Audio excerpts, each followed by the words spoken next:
Ladies and gentlemen, from Seoul, South Korea, the President of the United States. For those of you here in Seoul, South Korea, good evening. For everybody in the United States, good morning.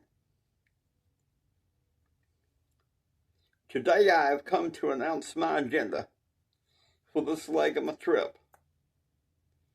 To meet with the President of South Korea to discuss a four-state conference in which we address the subject of nuclear non-proliferation and economic growth.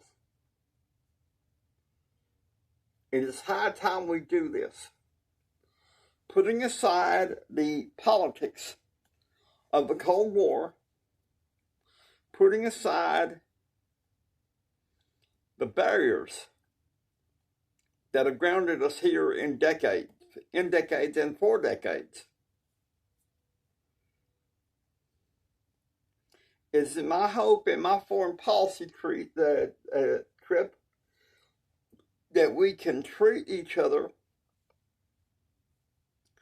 like the decent citizens of the world that we are.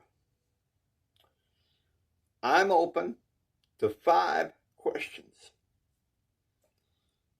Yes, sir. Yo Ching of the Chinese Express. My question to you is this, Mr. President. When you say a four-state conference, you mean Korea, North and South, China, and Japan. But why are all these other nations in attendance? We need a case for international interdependence. Otherwise, why, I ask again, why are we doing this? We stand for international interdependence. Regardless, this is where we move. For peace and stability in this region, and for economic development. Next question. Edward Kernby for CBNC. My question to you is this. Does this in any way you think affect how the economy is back home?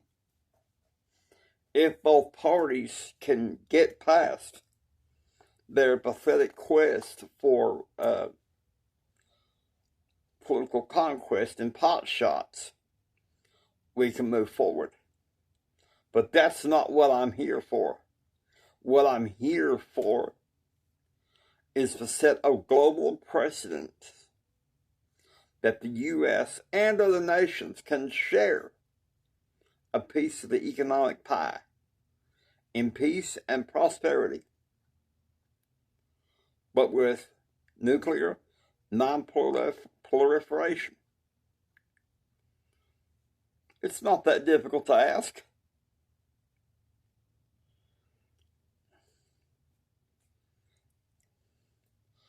My question, next question. Ed Chancellor from CBS News. My question to you is this, Mr. President. Do you think that this in any way affects your chance for re-election at home? Again, with a question about back home. I don't know. But this one thing I do know. It helps us with our standing in NATO, helps us with our standing in the UN, and helps us with our standing in the international community as well. In the beginning of this, my first term, I was seen as weak on foreign policy. I want to go out being a person that is strong on foreign policy, and that means meeting with a four-state conference to dictate peace and non-nuclear proliferation.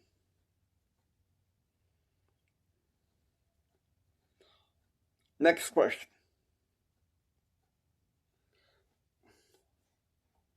Omen Cha of the Korean press. My question to you today is this, sir.